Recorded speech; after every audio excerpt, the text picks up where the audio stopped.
So hello friends, welcome to you fitter techno channel. तो friends, हम लोग railway LP CBT 2 exam के लिए जो उसका पार्ट बी वाला सेक्शन है, टेक्निकल पोर्शन, उसके लिए जो है 1000 टेक्निकल एमसीक्यू की सीरीज को स्टार्ट किए थे। उस सीरीज का यह दूसरा वीडियो है। इससे पहले जो है फर्स्ट वीडियो में हम लोग 40 क्वेश्चन को डिस्कस कर चुके हैं। यदि आपने उस वीडियो को नहीं देखा है तो चैनल में प्लेलिस्ट बनी है एएलपी सीबीटी 2 एग्जाम करके, तो वहां पर जाएंगे तो आपको फर्स्ट वीडियो मिल जाएगा। तो पहले उसको देखिए, उसके बाद इसको देखिए। तो यहां पर हम लोग 40 क्वेश्चन से आगे के क्वेश्चन को डिस्कस करते हैं। उससे पहले आप लोग चैनल में नए हैं तो चैनल को जल्दी से सब्सक्राइब कर लीजिए।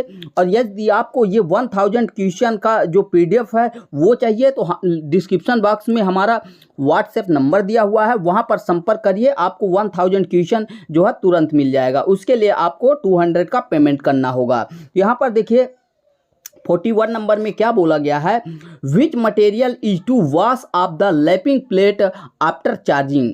किस सामग्री को चार्ज करने के बाद लैपिंग प्लेट को धोना है। यानी यहाँ पर ये बोला गया है कि आपका लैपिंग प्लेट है तो उसको चार्ज करने के बाद आप उसको साफ करने के लिए, वॉश करने के लिए किस सामग्री का यूज करेंगे, धोने के लिए किस सामग्री का यूज करेंगे। क्या आप ऑयल का यूज करेंगे, केरोसिन, कूलेंट या फिर पेट्रोलियम जेली। तो यहाँ पर आपका राइट आंसर क्या हो जाएगा, बी ऑप्शन। देखिए वहाँ पर धोने की बात की जाए, साफ करने की, तो केरोसिन से साफ करेंगे, मिट्टी के तेल से। और वहीं पर जंग से बचाने के लिए पेट्रोलियम जेली का यूज किया जाता है। 42 नंबर के क्वेश्चन में क्या बोला गया है, why the tempering process carried out in steel. Steel में टेम्परिंग प्रक्रिया क्यों की जाती है।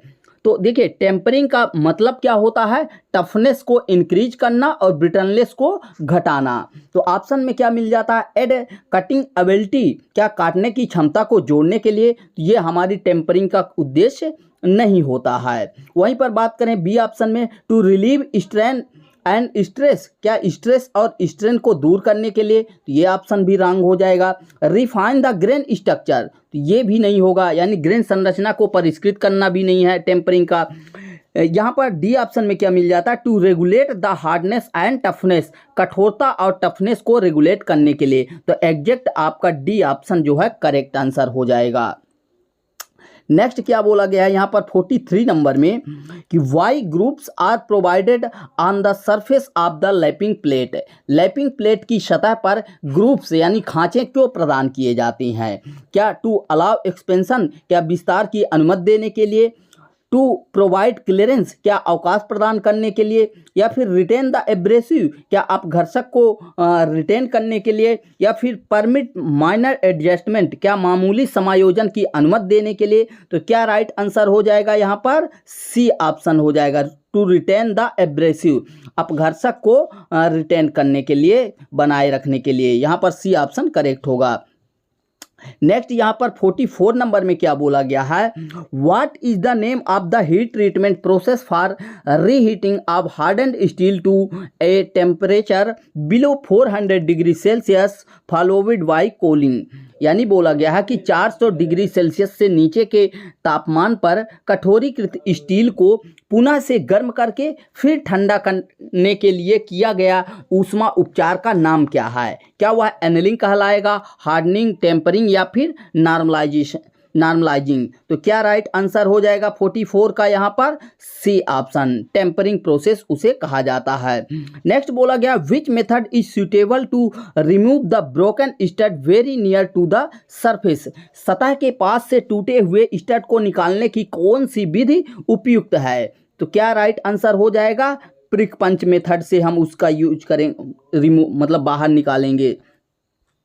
नेक्स्ट 46 में बोला गया है, which type of metal screw used for self tapping on hard और ब्रिटल मटेरियल। कठोर या भंगुर सामग्री पर स्व टैपिंग के लिए किस प्रकार के मेटल स्क्रू उपयोगी हैं। क्या वो सेल्फ पियर्सिंग टाइप हो सकता है, थ्रेड कटिंग, थ्रेड फार्मिंग या फिर हैमर ड्रिवन स्क्रू।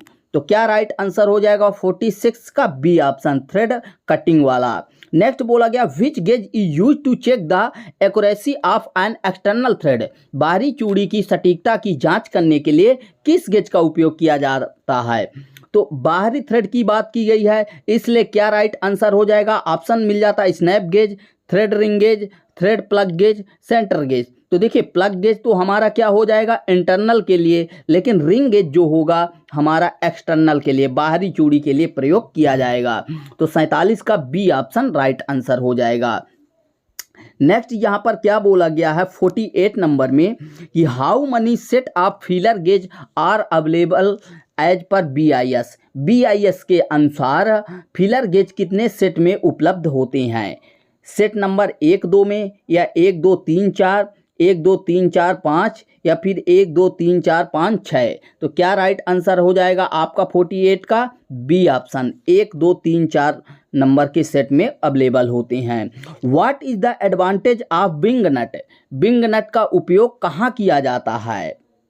कोच निर्माण कार्य में, भारी क्षमता वाले असेंबली कार्य में, ढीला और कसने वाले में, प्रोवाइड डेकोरेटिव अपीयरेंस, सजावटी उपस्थिति प्रदान करने के लिए। तो क्या राइट आंसर हो जाएगा 49 का? C option, loosen and tighten without wrench, बिना रिंच के मतलब उसको ढीला करने के लिए और कसने के लिए। सी ऑप्शन 49 का करेक्ट आंसर हो जाएगा। बिंग नट का यहाँ पर उपयोग किया जाता है, जैसे हमारे जो है हैक्सा फ्रेम वगैरह में यूज किया जाता है। What is the angle of counter sink head screw? Counter sink head screw का एंगल क्या होता है? तो क्या होता है? 90 डिग्री का होता है। बी ऑप्शन राइट आंसर हो जाएगा। 51 नंबर में बोला गया है what material is use to make radius and fillet gauge? Radius gauge और फिलेट गेज बनाने के लिए किस पदार्थ का उपयोग किया जाता है? ऑप्शन मिल जाता है tool steel, hardened steel sheet, high carbon steel, या फिर मीडियम कार्बन स्टील। तो देखिए रेडियस गेज और फिलेट गेज की बात की जाए तो कौन सा यूज करते हैं? हार्डन्ड स्टील शीट का। नेक्स्ट बोला गया है what is the purpose of slit provided in the lapping tool? देखिए अभी क्या बोला गया था? स्लॉट बात की गई थी, कुछ क्वेश्चन पहले स्लॉट मिला था, लेकिन यहाँ पर क्या मिल रहा है? स्लिट। तो स्लिट का उपयोग कहाँ करते हैं? लैपिंग टूल में प्रदान किया गया स्लिट का उद्देश्य क्या होता है, किस पर्पज से? ऑप्शन मिल जाता है क्लियरेंस के लिए, एक्सपेंशन के लिए, रिटर्न एब्रेसिव के लिए, या एडजस्ट स्टील के लिए, स्लिप के लिए। तो यहाँ पर रिटर्न एब्रेसिव में हमारा क्या था? स्लॉट था, ठीक है, लेकिन यहाँ पर स्लिट का बोला गया है, इसलिए बी ऑप्शन राइट आंसर हो जाएगा, एक्सपेंशन के लिए, विस्तार के लिए, मामूली। नेक्स्ट 53 नंबर में क्या बोला गया है? Which method of surface hardening the surface remain free from scale? सतह कठोरीकृत के किस विधि में सतह स्केल मुक्त होती है, यानी स्केल फ्री सरफेस प्राप्त होती है? क्या वह नाइट्राइडिंग प्रोसेस में होता है, केस हार्डनिंग में, फ्लेम हार्डनिंग में, या फिर इंडक्शन हार्डनिंग में? तो क्या राइट आंसर हो जाएगा 53 का? D option, induction hardening is the right answer. Where is circular taper key used? जो सर्कुलर टेपर की का उपयोग होता है तो कहाँ पर किया जाता है? लाइट ड्यूटी ट्रांसमिशन में, बाई डायरेक्शनल रोटेशन में, लेंदी शाफ्ट में, या फिर टेपर्ड शाफ्ट में? तो जब सर्कुलर टेपर की का बात किया जाए तो वहाँ पर लाइट ड्यूटी ट्रांसमिशन आपका राइट आंसर आना चाहिए।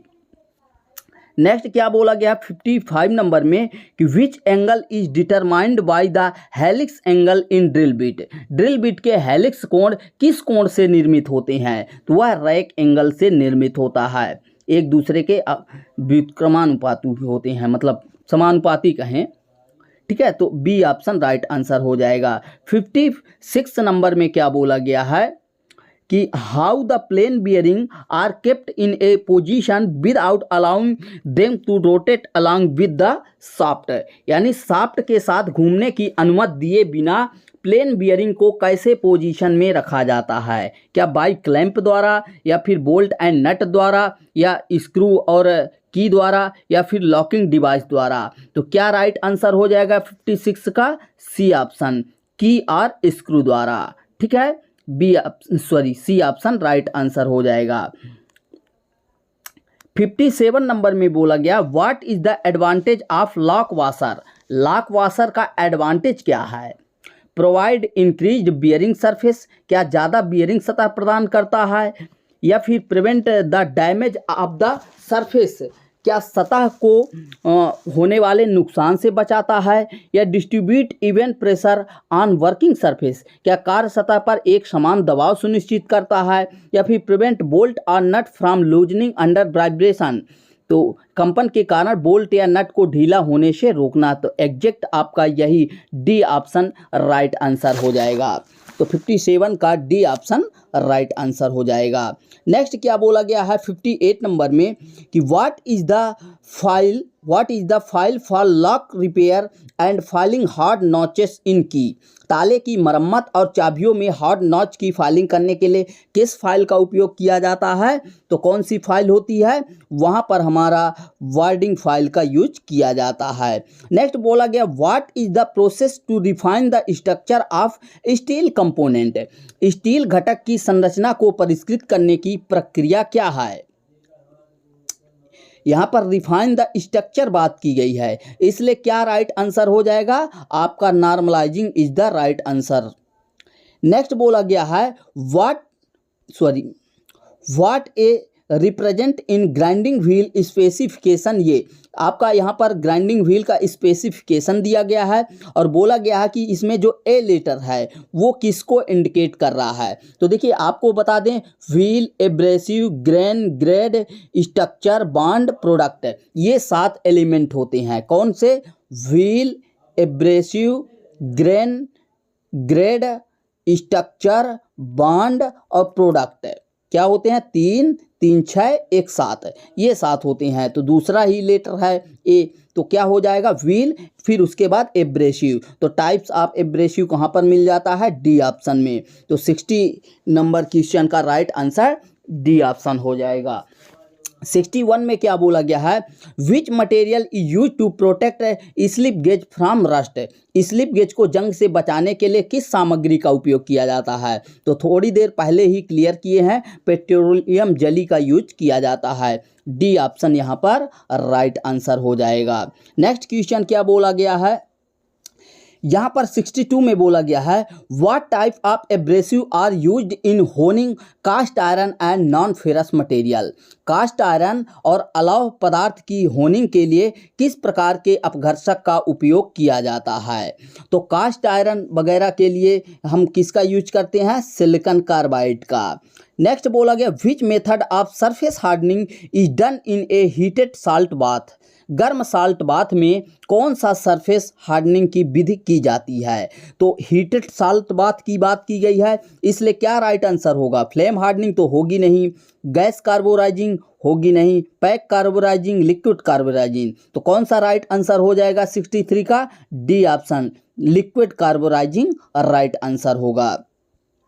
नेक्स्ट क्या बोला गया 64 में यहाँ पर कि which key has rectangular cross section in fit into key way cut on both shaft and hub, किस की का यानी चाबी का आयताकार क्रॉस सेक्शन होता है और जो शाफ्ट और हब दोनों पर कटे कीवे में फिट होता है। तो जो दोनों, जैसे मान लीजिए ये आपकी शाफ्ट है और ये क्या है? आपका हब है। तो शाफ्ट और हब दोनों में जब फंसा होता है, मतलब स्लॉट कटा होता है, तो वो कौन सी की कहलाती? कौन सी? शंक की, फेदर की, फ्लैट सैडल की या फिर हॉलो सैडल की? तो क्या राइट आंसर हो जाएगा 64 का? शंक की। ए ऑप्शन राइट आंसर होगा। नेक्स्ट 65 में बोला गया है रीमर का उपयोग क्या है? What is the use of reamer? Reamer क्या ड्रिल ए होल, क्या होल की ड्रिलिंग करता है, या फिर एनालार्जिंग ए होल, क्या एक होल को बड़ा करता है, थ्रेडिंग ए होल, क्या होल में चूड़ी काटता है, या फिर finishing to correct size of the drilled hole, क्या ड्रिल किए गए होल की फिनिशिंग करता है? तो एग्जैक्ट यहाँ पर जो 65 का राइट आंसर होगा डी ऑप्शन होगा, finishing to correct size of the drilled hole. Next बोला गया है कि which file is used for finishing sharp corner, नुकीले कोनों को फिनिश करने के लिए किस फाइल का उपयोग किया जाता है? तो जब नुकीले कोनों की बात की जाए तो क्या राइट आंसर आ जाना चाहिए हमारे दिमाग में? Barrett file. नेक्स्ट बोला गया which device is use to check the work piece to confirm the shape. आकृति की पुष्टि करने हेतु वर्क पीस को जांचने के लिए किस उपकरण का प्रयोग किया जाता है? क्या वह प्रोफाइल गेज है, स्नैप गेज है, कैलीपर गेज है या फिर प्रोग्रेसिव गेज है? तो क्या राइट आंसर हो जाएगा यहाँ पर 67 का A option, profile gauge. Next क्या बोला गया है 68 नंबर में, how the length of sine bar is specified. Sine bar की लंबाई को कैसे निर्दिष्ट किया जाता है? ऑप्शन ए में मिल जाता है distance between outer point of roller. क्या रोलर के बाहरी बिंदु की बीच की दूरी, या फिर distance between inner point of roller. क्या रोलर के आंतरिक बिंदु की दूरी, या distance between inner point of roller. क्या रोलर के आंतरिक बिंदु, यही है distance between centre point of roller. क्या रोलर के केंद्र बिंदु के बीच की दूरी होती है? तो एग्जैक्ट सी ऑप्शन आपका राइट आंसर हो जाएगा। नेक्स्ट बोला गया what is the advantage of using जिब हेडेड की। जिब हेड की का उपयोग करने का क्या फायदा है? जो जिब हेड होती है कुछ इस शेप में ऐसे करके होती है, ठीक है, ये फ्री हैंड बना रहे हैं, तो इसका फायदा क्या है? Used for tapered fitting, can be withdraw easily. क्या आसानी से निकाला जा सकता है? प्रोवाइड यूनिडायरेक्शनल टॉर्क, या फिर good in high speed application. तो क्या राइट आंसर हो जाएगा 69 का बी ऑप्शन, आसानी से निकाला जा सकता है, कैन बी विड्रा इजली, क्योंकि इसका हेड वाला पोर्शन कुछ इस तरीके से होता है, इसको आसानी से जो है रिमूव किया जा सकता है। तो 69 का बी ऑप्शन करेक्ट हो जाएगा। यहाँ पर 70 नंबर के क्वेश्चन में बोला गया है what is the purpose of and twist drill. देखिए जो हेलिक्स एंगल होता है, हेलिक्स एंगल के आधार पर हमारे 3 प्रकार से ड्रिल बिट को डिवाइड किया गया, ठीक है। एक होता है हमारा H, एक होता है S और एक होता है N, ठीक है। तो यहाँ पर पूछा किसके लिए गया है? N। तो N किसका में यूज होता है? Used for normal low carbon steel, D option right answer हो जाएगा। What is the act of joining the slip gauge together for building up size. आकार के निर्माण के लिए स्लिप गेज को एक साथ जोड़ने की प्रक्रिया को क्या कहते हैं? जैसे मान लीजिए कोई हमको स्पेशल आकार का साइज चाहिए, ठीक है, स्लिप गेज का, लेकिन हमारे पास 1 मिनट, हमारे पास उस साइज का एक स्लिप गेज नहीं है, लेकिन अब हमको क्या करना होगा? कई सारे स्लिप गेज को मिलाकर वो साइज तैयार करना होगा। तो उस तैयार करने की प्रोसेस को क्या बोलते हैं? ग्लेजिंग, पिनिंग, लोडिंग या फिर रिंगिंग। तो रिंगिंग आपका राइट आंसर होगा, उस प्रोसेस को रिंगिंग बोला जाता है। नेक्स्ट बोला गया 72 नंबर में which gauge is use to check the outside diameter of a cylindrical shaft. बाहरी व्यास की जांच के लिए किस गेज का उपयोग किया जाता है? तो बाहरी व्यास की बात की जाए तो क्या राइट आंसर हो जाएगा आपका? बाहरी व्यास, देखिए प्लग गेज जो होता है तो ये इंटरनल के लिए होता है, लेकिन वहीं पर बात करें प्लेन रिंग गेज आपका एक्सटर्नल के लिए यूज हो जाता है। तो यहाँ पर 72 नंबर का जो राइट आंसर हो जाएगा क्या हो जाएगा? B option, plain ring gauge right answer होगा।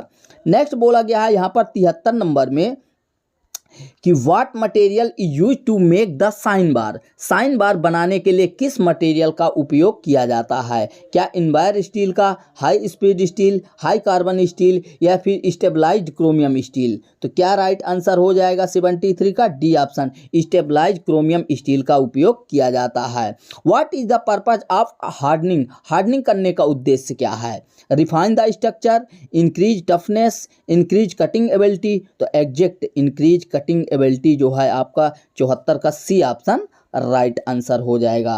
नेक्स्ट 75 में क्या बोला गया है कि which reamer will have a long taper lead. कौन से रीमर में लंबा टेपर लीड होता है? तो यहाँ पर हैंड रीमर में ही ये कंडीशन होता है। नेक्स्ट बोला गया what is the name of method in metallic coating done by rolling और driving the layers of metal on the base metal. Base metal पर मेटल की परतों की रोल करके या लेयर्स खींच के द्वारा बनाए गए धात्विक कोटिंग की विधि को क्या कहते हैं? स्प्रेइंग, क्लैडिंग, एनामलिंग या फिर मोल्टन मेटल बाथ। क्या राइट आंसर हो जाएगा 76 का? क्लैडिंग, बी ऑप्शन आपका राइट आंसर होगा। यहाँ पर 77 नंबर में बोला गया है which type of key used in the hub of pulley has to axially slide on the shaft to some distance. यदि सब यहाँ पर सब लिखा हुआ हब होना चाहिए। हब या पुल्ली के अच्छी रूप से कुछ दूरी तक शाफ्ट पर स्लाइड करना है तो किस प्रकार के कुंजी का यानी चाबी का उपयोग किया जाता है। तो उस कंडीशन में हम किसका यूज करते हैं, फीदर की का यूज करते हैं। नेक्स्ट 78 में बोला गया है कि which operation is perform with fine abrasive particle. महीन अपघर्षक कणों का उपयोग किस ऑपरेशन में किया जाता है। तो महीन अपघर्षक की बात की जाए तो हम लैपिंग में यूज करते हैं। तो यहाँ पर 78 का बी ऑप्शन राइट होगा। Which structure of steel contain 0% carbon. किस स्टील की संरचना में 0% कार्बन होता है। तो वो कौन सा होता है, वो आपका होता है फेराइट। फेराइट स्ट्रक्चर में कार्बन की मात्रा 0.008% होती है, जिसको 0 ही मान लिया जाता है, ठीक है ना। तो ए ऑप्शन राइट आंसर हो जाएगा। नेक्स्ट एंड आज की वीडियो का लास्ट क्वेश्चन क्या बोला है, what is the name of the operation carried out in turning to remove burr and sharpness from the edge of component. घटक के किनारों से गड़गड़ाहट और तीखेपन को हटाने के लिए किए गए ऑपरेशन का नाम क्या है। देखिए तो उसे हम क्या बोलते हैं, उसको हम बोलते हैं चेम्फरिंग, बी ऑप्शन में। जैसे मान लीजिए कोई तीखा यहाँ पर मान लीजिए होल है लेकिन यहाँ पर तीखापन है तो उसको हटाकर थोड़ा सा चेम्फर कर दिया जाता है, तो उसी को बोला जाता है चेम्फरिंग। यहाँ पर बी ऑप्शन आपका राइट आंसर हो जाएगा। तो दोस्तों इस वीडियो में हम लोगों ने जो है 40 क्वेश्चन को कवर कर लिया। टोटल 2 पार्ट में हम लोगों ने जो है 80 क्वेश्चन को कवर किया। यदि आपको ये क्लास अच्छी लग रही हो तो लाइक करिए इस वीडियो को, और चैनल को अभी तक सब्सक्राइब नहीं किए हैं तो सब्सक्राइब कर लीजिए। और हाँ, यदि आपको ये PDF चाहिए 1000 क्वेश्चन का तो आप लोगों को डिस्क्रिप्शन बॉक्स में हमारा व्हाट्सएप नंबर मिल जाएगा, वहाँ पर आप कांटेक्ट करें और वहाँ पर 200 पेमेंट करने के बाद आपको ये PDF मिल जाएगा। तो मिलते हैं नेक्स्ट वीडियो में। Thanks for watching and bye bye.